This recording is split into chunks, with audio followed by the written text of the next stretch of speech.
کہ جی میں نے ان کو دے دیا تھا، انہوں نے کیا کیا مجھے تو خبر نہیں. وہ باہر لے کر نکلے تھے.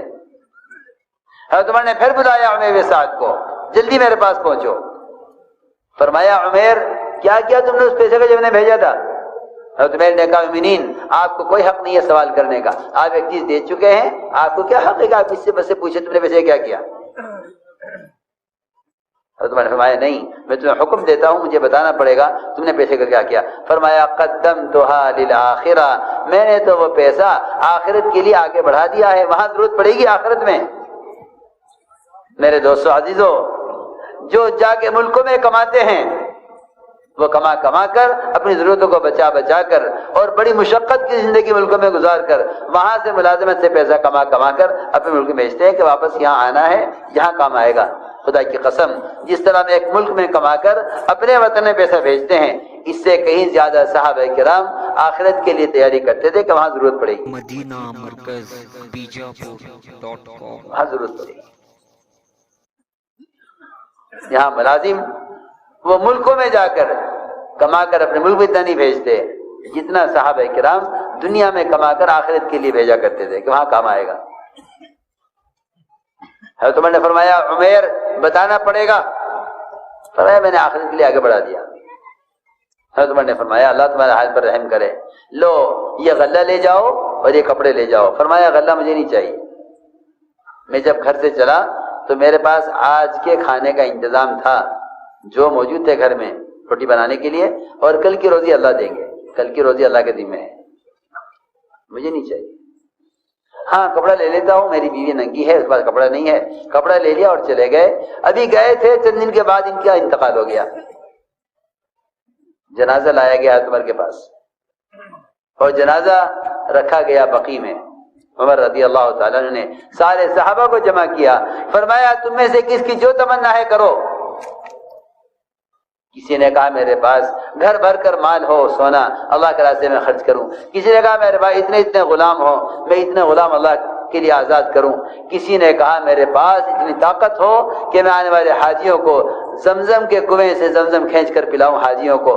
فرمایا تم تمنا کر چکے ہو کہ ہاں کر چکے. فرمایا میری تمنا یہ ہے کہ میرے پاس عمیر بن سعد جیسے آدمی ہوں کہ میں ان کو مسلمانوں کے کام کے لیے استعمال کروں. یہ تھی بات. میں نے ساری بات سمجھا کے عرض کیا تھا کہ کل کے لیے اٹھا کر رکھنے والے یہ خیانت سے، چوری سے اور غلط کمائی کے نقشوں سے بچ نہیں سکتے، کیونکہ اللہ پر توکل نہیں ہے. جتنا اللہ کی ذات پر توکل آدمی کو حرام سے روکتا ہے، اتنا کوئی اور راستہ حرام سے بچنے کا نہیں ہے. سب سے زیادہ توکل ہے جو بندے کو حرام سے روک سکتا ہے، کیونکہ توکل کا مطلب یہ کہ ہم اللہ سے لیں گے. میں توکل نہیں ہوتا ہے، وہ دنیا میں فاقے کے خوف سے حرام طریقے اختیار کر لیتے ہیں. ہم نے عرض کیا کہ آپ نے فرمایا کہ یہ خصلتیں اور یاد کر لو، اب اندر پیدا کر لو. لا تجمعوا ما لا تاکلون، کہ مال جمع نہ کرو ضرورت سے زیادہ. اور یہ فرمایا کہ مکان تعمیر نہ کرو ضرورت سے زیادہ، اس لیے کہ بدترین مال ہے وہ جو تعمیر میں ضرورت سے زیادہ خرچ کیا جائے. فرمایا بدترین مال ہے وہ. اللہ کو حلال مال میں سب سے زیادہ نفرت اس مال سے ہے جو مال مکان کی تعمیر میں خرچ کیا جائے ضرورت سے زیادہ. ضرورت کی حد تک تو ہے اجازت، ضرورت سے زائد مال خرچ کرنا تعمیر میں اللہ کو سب سے مبغوض اور اللہ کے نزدیک سب سے برا مال ہے جو تعمیر میں خرچ کیا جائے. اور فرمایا کہ اس دنیا میں رغبت نہ کرو جس کو چھوڑ کر جانا ہے، اور اس اللہ تعالی اور اس آخرت میں رغبت کرو جہاں ہمیشہ رہنا ہے. اور پانچویں بات یہ فرمائی کہ اس اللہ سے ڈرتے رہو جس کے پاس سب کو جمع ہونا ہے. یہ 5 باتیں آپ نے فرمائی. تو میرے دوستو عزیزوں، ساری محنت اور کوشش اس کی ہے کہ ہمارے اندر یہ خصلتیں پیدا ہوں، اور یہ مشکل نہیں ہے. یہ ساری نقل و حرکت محنت اس کے لیے تھی کہ ہم اپنے اندر سے بدلیں. دعوت تبدیلی کے لیے ہے، دعوت تبدیلی کے لیے ہے، اور اس میں کوئی شک نہیں کہ اللہ رب العزت نے اس راستے میں اور اس کام میں یقین اور ماحول کی تبدیلی رکھی ہے۔ نماز اپنی قوم کو دعوت دینے گئے، صبح دعوت دی، شام تک ساری قوم اسلام میں داخل ہوئی، نمازیں ہونے لگیں، مسجدیں بن گئیں، اذانیں ہونے لگیں، با جماعت نماز ہونے لگی، کیونکہ اللہ تعالی نے دعوت میں تاثیر اور قوت رکھی ہے یقین اور ماحول کے بدلنے کی۔ اس لیے ہمیں اپنے فرض منصبی دعوت اللہ کی طرف اجتماعی طور پر آنا چاہیے۔ تبلیغ کوئی صرف تعلیم کے لیے نہیں ہے کہ آدمی دین سیکھ کر فارغ ہو جائے، نہیں، بلکہ اقامت دین کو قائم کرنے کا ایک مسلسل جہد ہے۔ دعوت جہد مسلسل کو کہتے ہیں۔ فرماتے تھے ایسا تسلسل ہے داعی کی محنت میں جیسا سورج کی حرکت میں تسلسل ہے۔ سورج چھیڑتا نہیں ہے، سورج چھیڑتا نہیں ہے، یہ مسلسل حرکت میں ہے۔ اس نور روشنی کے ساتھ فرمایا کہ داعی کہ یہ مسلسل حرکت میں ہو، اس کی نقل حرکت سے اسلام کا نور عالم میں پھیلے گا، اور اس کی نقل حرکت سے کفر کی ظلمتیں ختم ہوں گی۔ اس لیے یہ بات سب کے ذہن میں رہے کہ خروج اور نفر اور نقل حرکت یہ دین کا قوام ہے، یہ دین کا قوام ہے۔ قوام کہتے ہیں اس چیز کو جس پر مدار ہوتا ہے۔ دین کے قائم رہنے کے لیے اور دین کی بقا کے لیے نقل حرکت بنیادی فریضہ ہے۔ اس میں کوئی شک نہیں، خدا کی قسم، کہ اللہ کے راستے کی نقل حرکت کے سوا امت کو ارتداد سے بچانے کا اور کوئی ذریعہ نہیں ہے۔ اس امت کو متحرک بنایا گیا تھا۔ اللہ کے راستے پھرنا اللہ کا امر ہے، ہم اس کام کو اللہ کے امر کی وجہ سے کرتے ہیں۔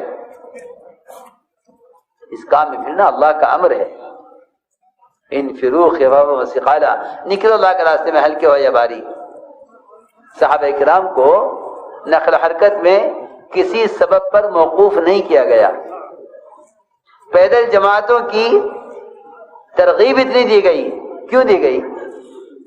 اس مشقت میں کیوں ڈالا؟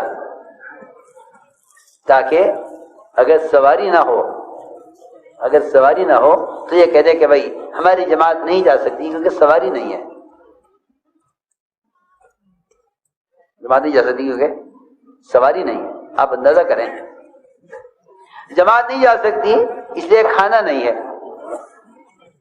جماعت نہیں جا سکتی، ہم نہیں نکل سکتے اس وقت کہ گھر میں خوشی ہے، ہم نہیں جا سکتے اس وقت کہ آج گھر میں ایک غم ہو گیا ہے، ایک میت ہو گئی ہے۔ ہم سب فرماتے تھے تم اللہ کے راستے میں نکلے ہوئے ہوگے، تمہاری شادی دعوت بنے گی، لوگ کہیں گے بھائی فلاں صاحب نظر نہیں آ رہے، بہن کے بھائیوں میں سے کوئی نظر نہیں آ رہا کہ ہاں، اور بہن کی شادی کی تاریخ طے ہو گئی تھی مگر ان کے سال کا چلہ 4 مہینے تھے، وہ انہی مہینوں میں 4 مہینے لگاتے ہیں۔ ادھر لڑکی کے سسرال والوں کا اصرار تھا کہ شادی انہی تاریخوں میں ہونی ہے، ہو جائے، سب جماعت میں ہیں۔ سمجھتے تھے اگر تم نے اپنے غم اور خوشی کو کام کے لیے نہیں چھوڑا، اگر تم اپنے گھر کے غم اور خوشی کو اس کام کے لیے نہیں چھوڑا تو تم نے کام کی اہمیت کو نہیں چھوڑا، تم کام کی اہمیت کو ختم کر دیا ہے، تم نے کام کی اہمیت کو ختم کر دیا اگر تم اپنے گھر کے کسی اہم کام کو چھوڑ کر نہیں نکلے۔ حضرت فرماتے تھے کہ دعوت کے تقاضے عبادت کے تقاضے سے بہت مختلف ہیں، دعوت کے تقاضے عبادت کے تقاضے بہت مختلف ہیں۔ عبادت کا تقاضا مجاہدہ نہیں ہے، میری بات توجہ سننا، میں اس کے بعد نقل کر رہا ہوں۔ نماز معلوم ہے کتنے بجے ہوگی، زکوٰۃ معلوم ہے کس مہینے میں دیتا ہوں، روزہ معلوم ہے کس مہینے میں رکھے جاتے ہیں، حج معلوم ہے کب کرنا ہے۔ اس سب کے لیے آدمی فرائض کے لیے تیاری کر لیتا ہے، لیکن دعوت کے تقاضے ایسے ہیں کہ صبح اور شام، دن اور رات کس وقت آ جائیں گے اس کا کوئی وقت متعین نہیں ہے۔ اس لیے صحابہ کرام نے غم میں اور خوشی میں، دکھ میں، بیماری میں، کروڑوں میں ہوتے ہوئے، مقروض ہوتے ہوئے، بیمار اور کمزور ہوتے ہوئے، صحابہ کرام نے سواری ہو یا نہ ہو، صحابہ کرام نے کبھی اللہ کے راستے کے خروج میں تاخیر نہیں کی۔ فرماتے تھے صحابہ کو ہر حال میں نکالا گیا قیامت کو امت کے بتانے کے لیے کہ قیامت تک آنے والے مسلمانوں کے لیے کوئی حال، کوئی موقع ایسا نہیں ہو سکتا جس میں یہ کہیں کہ ہم اس وقت نہیں نکل سکتے۔ صحابہ کو ہر موقع پر نکالا۔ اگر سواری نہیں ہے تو پیدل چلایا۔ حضور اکرم صلی اللہ علیہ وسلم خود آپ بغیر سواری کے، سواری نہیں ہے، ایک سواری ہے صرف، جماعت بنی 3 کی، سواری ایک، اونٹ ایسی سواری ہے جس پر ایک ہی آدمی سوار ہو سکتا ہے۔ اللہ کی شان۔ آپ کی سواری الگ نہیں تھی، آپ کے ساتھ 2 صحابہ اور جوڑے گئے جو باری باری سوار ہوتے تھے۔ آپ اپنی باری پیدل چلتے تھے۔ صحابہ نے عرض کیا کہ یا رسول اللہ آپ سوار رہیے، ہم پیدل چلیں گے۔ فرمایا نہیں، تم مجھ سے زیادہ مضبوط نہیں ہو اور میں اس اجر سے مستغنی نہیں، مجھے بھی یہ اجر چاہیے جو اجر تمہیں چاہیے، مجھے بھی اجر چاہیے۔ یہ نہیں فرمایا کہ سواری ہو نکل جانا۔ مزاج یہ بنایا گیا تھا کہ تم اللہ کے راستے میں پیدل چلو گے، یہ پیدل چلنا جہنم کی آگ کو حرام کر دے گا۔ ابو بکر رضی اللہ تعالیٰ عنہ حضرت اسامہ کی جماعت کو رخصت کرنے کے لیے مدینے سے باہر تک آئے تھے۔ حضرت اسامہ سواری پر تھے، ابو بکر صدیق پیدل چل رہے تھے۔ حضرت اسامہ نے عرض کیا یا آپ سوار ہو جائے، میں نیچے اترتا ہوں۔ فرمایا اسامہ نہ تم نیچے اترو گے نہ میں سوار ہوں گا، اس لیے کہ میں نے سنا ہے، فرماتے حضور اکرم صلی اللہ علیہ وسلم کو، کہ اللہ کے راستے میں جماعت کو رخصت کرنے کے لیے بھی اگر کوئی شخص چند قدم پیدل چلے تو ہر قدم پر 700 گناہ معاف ہوتے ہیں، ہر قدم پر 700 درجے بلند ہوتے ہیں، ہر قدم پر 700 نیکیاں ملتی ہیں۔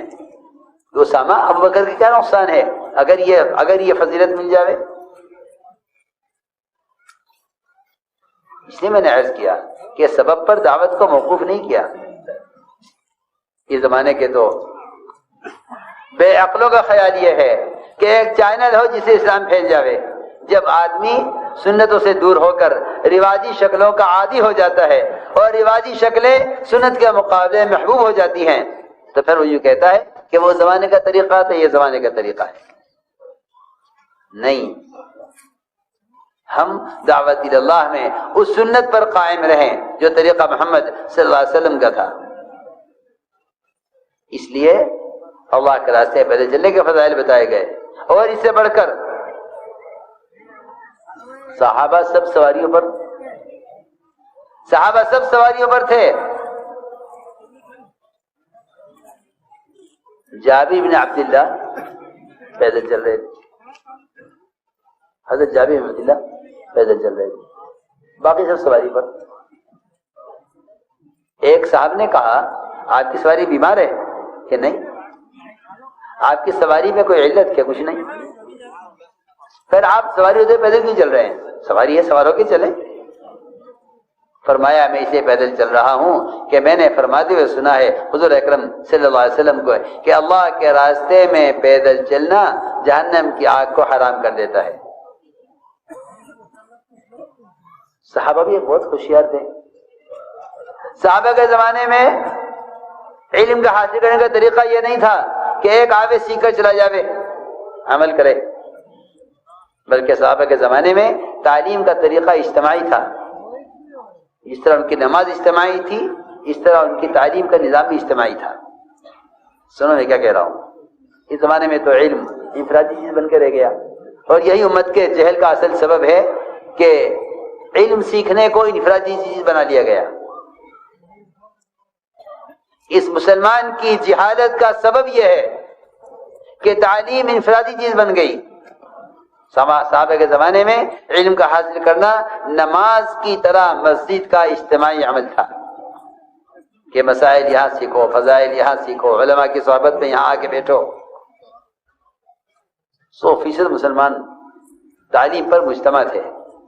اس زمانے میں تعلیم ختم ہو گئی۔ تعلیم کا طریقہ یہ نہیں تھا، اس کو سیکھنا ہوگا سیکھ لے گا، بلکہ مساجد کی سطح پر تعلیم کے دین سکھلانے کے حلقے مسیح کی سطح پر تھے۔ تو میں نے عرض کیا کہ صاحب سوال کیا جنہوں نے، انہیں جب یہ فضیلت سنی تو یہ چاہتے تھے کہ یہ فضیلت سارا مجمع سن لے، سارا قافلہ. چنانچہ انہوں نے یہ نہ کہا کہ آپ سب کو بتائیں، یہ ان کے پاس سے دور چلے گئے، بہت دور، اتنی دور چلے گئے کہ جسے یہ چیخ کر ان سے سوال کرے اور وہ چیخ کر جواب دے تاکہ سارے صحابہ سن لیں. یہ دور چلے گئے قافلے سے اور جا کر کہا کہ اے جابر، تم سواری پر سوار کیوں نہیں ہو جاتے؟ تمہاری سواری بیمار ہے؟ کہا نہیں، بیمار نہیں ہے. میں نے سنا ہے فرماتے ہوئے اللہ کے نبی صلی اللہ علیہ وسلم کو کہ اللہ کے راستے میں پیدل چلنا جہنم کی آگ کو حرام کر دیتا ہے. بس وہ سمجھ گئے کہ یہ مجھ سے وہاں جا کر دوبارہ سوال اس لیے کر رہا ہے تاکہ میں چیخ کر جواب دوں تاکہ سب سن لیں. ریکنسٹرکشن آف امہ. چنانچہ روایت میں ہے کہ اس دن سے زیادہ پیدل چلنے والے کبھی نہیں دیکھے گئے. تمام صحابہ سواری سے نیچے اتر گئے. میں نے عرض کیا کہ اس راستے میں پیدل چلنے کے فضائل بلکہ یہاں تک ملتا ہے، ابن ماجہ شریف کی روایت ہے، ابن ماجہ شریف کی روایت ہے، کتاب الجہاد کی روایت ہے. یہ فرمایا حضور اکرم صلی اللہ علیہ وسلم نے کہ میری امت کے وہ لوگ جو دعوت اللہ کے لیے سمندری راستے کا سفر کریں گے اور سمندری راستے میں وفات پائیں گے، ان کا اللہ کا اعزاز یہ ہے کہ اللہ ان کی روح خود نکالیں گے، فرشتوں سے نہیں نکلوائیں گے. اللہ اکبر. یہ فضیلت کیوں بتائی؟ صرف اس لیے تاکہ اس فضیلت کو سامنے رکھ کر یہ اپنے ملک سے باہر نکلیں اور کشتیوں کا سفر کر کے یہ اللہ کے راستے کی موت کی تلاش میں ان ملکوں میں جائیں. موت اپنے مقدر سے اپنے وقت پر آئے گی. کسی کو سمندر کا سفر موت لے آوے ایسا نہیں ہے. موت اپنے وقت پر آئے گی اور ایک ہی بار آئے گی. لیکن اس فضیلت کو بیان کر کے انہیں سمندر پار جانے پر تیار کیا کہ اگر اللہ کے راستے میں موت آ جائے سمندری راستے میں تو اللہ تعالی ان مسلمانوں کی روح فرشتوں سے نہیں نکلوائیں گے بلکہ خود نکالیں گے. اللہ اکبر. یہ اعزاز کسی کے لیے بھی نہیں ہے، یہ اعزاز کسی کے لیے بھی نہیں ہے. سارے اولیاء، سارے انبیاء، سارے شہداء، سب کی روح فرشتہ نکالے گا. لیکن دو ہیں ایسے کہ جن کی روح اللہ خود نکالیں گے، ایک ملک الموت کی روح اور دوسرے اللہ کے راستے میں سمندری سفر میں مرنے والے کی روح. عجیب بات ہے، لیکن وہی بات کہ ہماری طبیعتوں میں تقاضا نہیں ہے ملکوں میں پھرنے کا. یہ اس امت کا امتیاز ہے، یہ اس امت کی شان ہے کہ یہ سب سے پہلے اس کام کو کرے کہ یہ اپنے ملکوں کو اور علاقوں کو اپنی محنت کا میدان بنائے اور اپنے ملک چھوڑ کر نکلے. یہ ایک بڑی تعداد ہے کام کرنے والوں کی. 70-72 اجتماع ہو چکے ہیں بھوپال کے. میں سمجھتا ہوں کہ سالانہ اجتماع یہ اس صوبے کی خاصیت ہے اور اللہ تعالی جزائے خیر دے ان حضرات کو جو دوسرے صوبوں سے پرانے اجتماع کے موقع پر آتے ہیں. ان کے آمد کا بلانے کا مقصد بھی یہی تھا کہ ہم جمع ہو کر فکر کریں اور سوچیں کہ کس طرح سارے عالم میں ایمان اور اعمال کی فضا قائم ہو، کس طرح امت ارتداد سے بچ کر جنت کے راستے پر آئے، کس طرح امت جہنم میں گڑھے سے بچ کر جنت کے راستے پر آئے. اس لیے میں عرض کروں گا